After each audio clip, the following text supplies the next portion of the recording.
you guys for tuning in to another video. Today's video is going to be on the May CPI data, which was released on June 25th.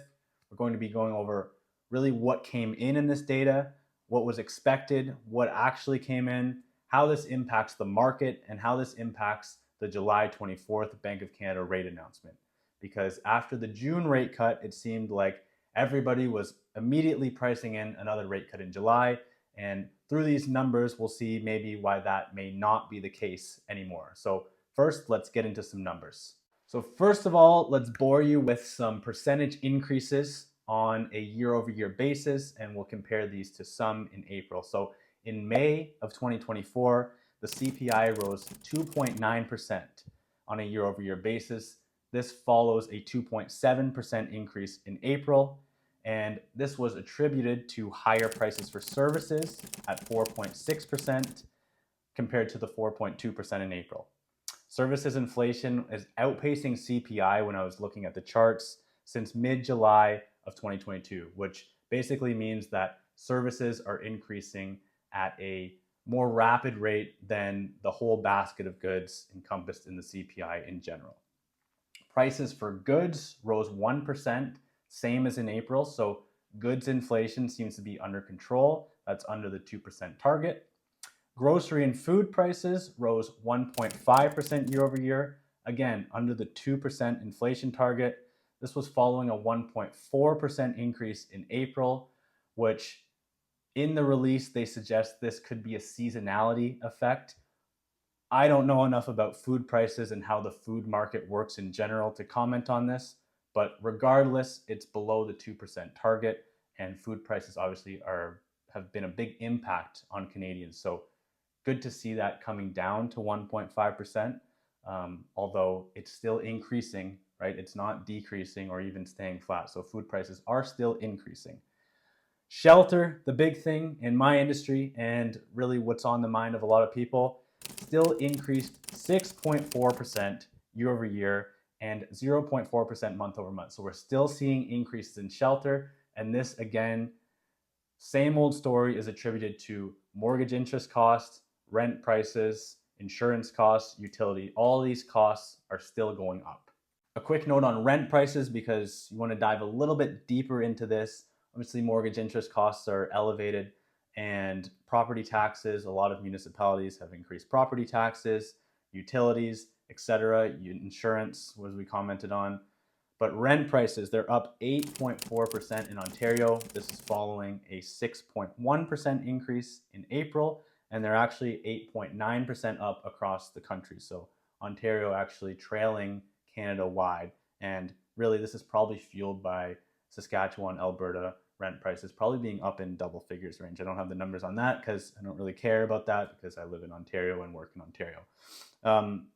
This is again fueled by mortgage interest costs, property taxes, insurance. All these things get passed along to the tenant because the landlord still has to make an investment, a wise investment decision. And if their margins are getting crunched, it's not going to make sense for them to invest in real estate. Also, we still have a lot of population growth. We're not seeing this new rental stock come online because, again, a lot of the landlords in Canada, especially in smaller cities, they're just mom and pop landlords or individual investors. So although we're seeing more of this rental housing being built and purpose-built rentals with this CMHC financing, those still haven't come to market yet. So we still have quite a strain on the rental supply. So enough of all the data, all the numbers, percentage increases, decreases. Let's get to how this actually affects you and how this affects the real estate market. So before this CPI data was released, the market was pricing in a rate cut in July for about 70%, a little bit over 70% likelihood that we'd see another rate cut in July. After the CPI data, that was slashed to about 45%. We also saw bond yields push up, which in turn will make fixed rates increase. So this means for somebody who's qualifying for a mortgage and they're looking at getting a fixed rate, now the stress test will be higher for them, and in turn they will be able to qualify for less. Not marginally less, but less in general, versus if we saw this CPI data come out at, let's say, 2.3% or 2.4%, that would likely push bond yields down, fixed rates would likely drop, and people would be able to qualify for more. In turn, potentially making house prices go up or become more expensive or more competitive. Taking the conversation away from mortgage rates for a moment, this may impact market sentiment and take the wind out of some buyers' sails who were factoring in a rate cut for July. Like I said at the start of the video, after our rate cut in June, it seemed like everybody was immediately pricing in a rate cut in July and rates were just going to go down, prices were going to go up, the market was going to take off again.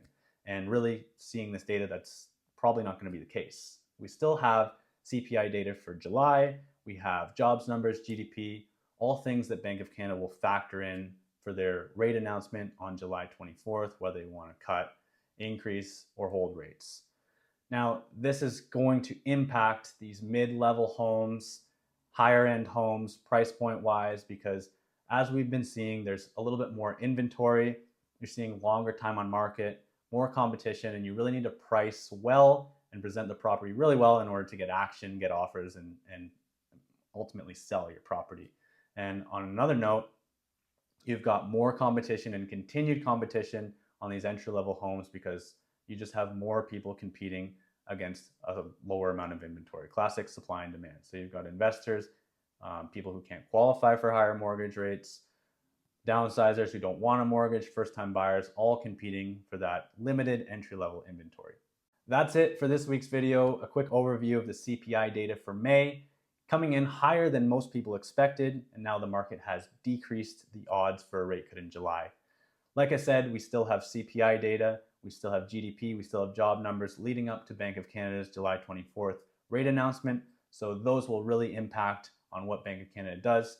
But for now, how this impacts the market, it's going to be status quo and probably business as usual as it's been in the last few months, and we won't really see any material change probably until we see that July rate announcement, which I think will really have a big impact, whether Bank of Canada, likely not going to hike, but whether they hold or cut rates will really impact, I think, market sentiment going forward. So thank you guys for tuning in. Stay tuned next week for a new video.